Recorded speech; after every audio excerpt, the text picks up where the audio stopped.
Bismillahirrahmanirrahim. Alhamdulillahirabbil alamin. Wassalatu wassalamu ala Rasulillahi sayyidil mursalin nabiyina Muhammadin wa ala alihi washabihi ajma'in. Allahumma rzuqna fahman nabiyyin wa hifzal mursalin wa ilhamal malaikatil muqarrabin. Wa hayyikum bi tahiyatil Islam.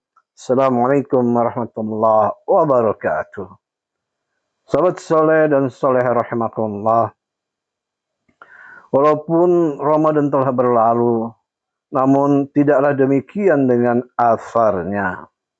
Justru athar inilah yang seharusnya paling tertampak setelah Ramadan selesai. Athar menjadi dalil bahwa sesuatu itu pernah ada. Allah SWT berfirman, A'udzubillahi minasyaitonirrajim. Inna nahnu nuhyil mauta wa naktubu ma qaddamu wa atharahum wa kulla syai'in ahsaynahu fi imamin mubin. Sesungguhnya kamilah yang menghidupkan orang-orang yang mati, dan kami pula lah yang mencatat apa yang telah mereka kerjakan dan bekas-bekas yang mereka tinggalkan. Segala sesuatu kami kumpulkan dalam kitab induk yang nyata atau Lauhul Mahfuz. Al-Quran Surat Yasin ayat 12. Sobat soleh dan solehah rahimakumullah. Bagi orang-orang yang bertakwa, athar Ramadan adalah apa yang ada di bulan Ramadan tetaplah dijaga walaupun Ramadan itu telah berlalu. Di antara athar itu adalah ketenangan jiwa, kesalehan, ta'abud dan tadarru', khusyuk, atensi, dan peduli. Imam Hasan al-Banna mengatakan, kamu akan melihat jika kamu terpengaruh oleh puasa, bahwa ada perasaan lembut yang bergerak dalam hatimu dan rasa halus yang menyusup dalam jiwamu. Juga perasaan yang kuat yang mengalir dalam dirimu. Maka kamu akan mengira bahwa itu adalah perasaan yang mendorongmu untuk menghibur orang-orang yang tertimpa musibah dan memberi makan orang-orang yang membutuhkan dan menghapus air mata orang-orang yang sengsara dan miskin dan apa yang kamu berikan kepada mereka berupa kebaikan. Sahabat soleh dan solehah rahimakumullah. Golongan orang yang bertakwa tetap menjaga suasana batinnya pasca Ramadan. Bagi mereka, Ramadan tetap pekat. Jiwanya tetap terpaut dengannya. Ia bersama Ramadan, dan Ramadan selalu bersamanya selamanya. Ibnu Rajab dalam Lataiful Ma'arif mengatakan, Kanu yad'una Allah sittata ashhur ayyubalighahum syahrul Ramadan, thumma yad'una Allah sittata ashhur ayyataqabbalahu minhum. Mereka para sahabat berdoa kepada Allah selama 6 bulan agar mereka dapat menjumpai bulan Ramadan. Kemudian berdoa pula selama 6 bulan agar Allah menerima amal ibadah mereka. Sahabat soleh dan solehah rahimakumullah, menjaga dan memelihara nuansa bersama Ramadan sepanjang tahun itu merupakan aktualisasi dan pengejauhan tahan dari ketakwaan yang dicapai selama bulan Ramadan.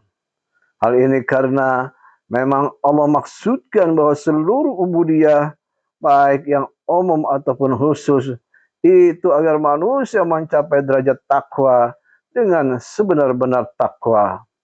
Ibadah bulan Ramadan disebutkan secara eksplisit di dalam Al-Quran. Sahabat soleh dan solehah rahimakumullah, takwa menjadi satu-satunya miqyas Rabbani.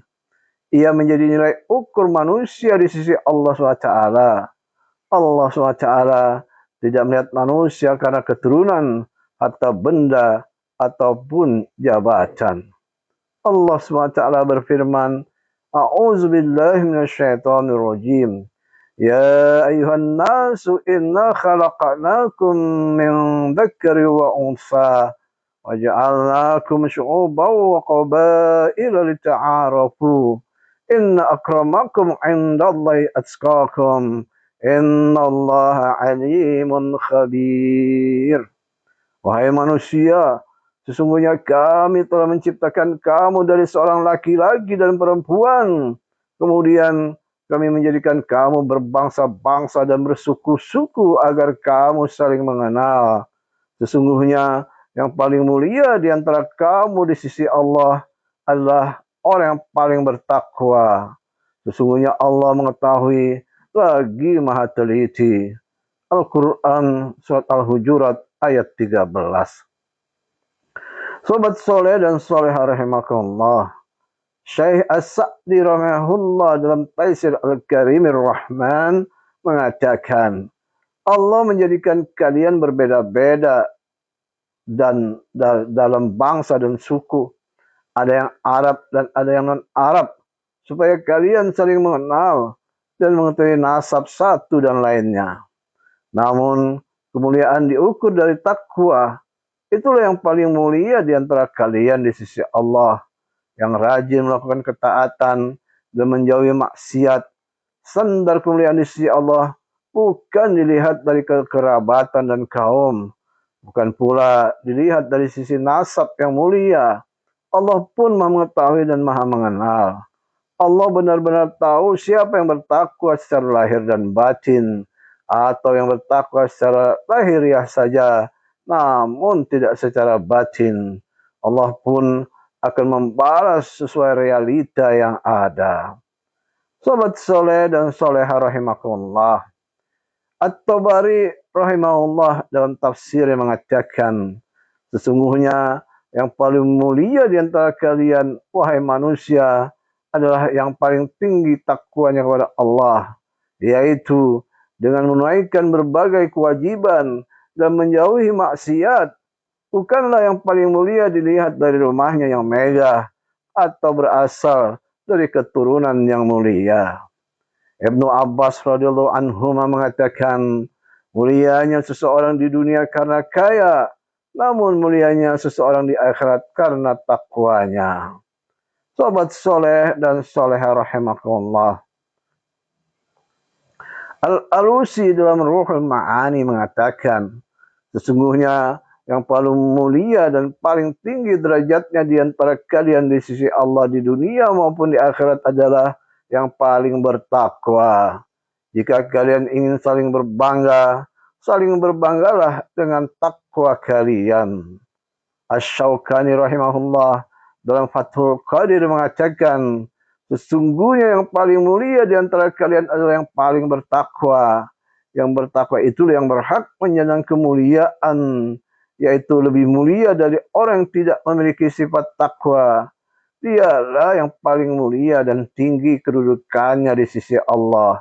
Jadi, klaim kalian dengan saling berbangga pada nasab kalian yang mulia, maka itu bukan menunjukkan kemuliaan. Hal itu tidak menunjukkan seseorang lebih mulia dan memiliki kedudukan utama di sisi Allah. Sahabat soleh dan solehah rahimakumullah, bertakwa sampai mati merupakan perintah Allah. Dalam setiap khutbah Jumat, para khatib selalu mengingatkan kita tentang hal ini. Bahkan menjadi wasiat, lalu dibacakan ayat A'udzubillahi minasyaitonirrajim. Ya ayyuhalladzina amanu taqullaha haqqa tuqatih wa la tamutunna illa wa antum muslimun. Wahai orang yang beriman, bertakwalah pada Allah dengan sebenar-benar takwa kepadanya, dan janganlah kamu mati kecuali dalam keadaan muslim. Al-Quran Surat Al-Imran ayat 102. Sesungguhnya seorang hamba itu tidak akan diazab oleh Allah SWT semata-mata karena kesesatannya, kecuali jika hamba itu melanggar perintah-perintah yang sudah dijelaskan dalam kitab petunjuk. Allah Subhanahu wa taala berfirman, "Wa ma kana Allahu liyudilla qauman ba'da id hadahum hatta hatta yubayyina lahum ma yattaqun. Innallaha bikulli syai'in alim.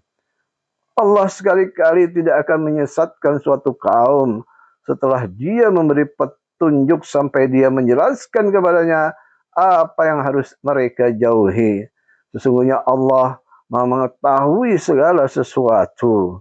Al-Quran Surat At-Taubah ayat 115. Sahabat soleh dan solehah rahimakumullah, kita cukupkan dahulu. Semoga kita semua termasuk golongan orang yang bertakwa dengan sebenar-benar takwa. Wallahul musta'an. Subhanakallahumma wa bihamdika asyhadu an la ilaha illa anta astaghfiruka wa atubu ilaik. Assalamualaikum warahmatullahi wabarakatuh.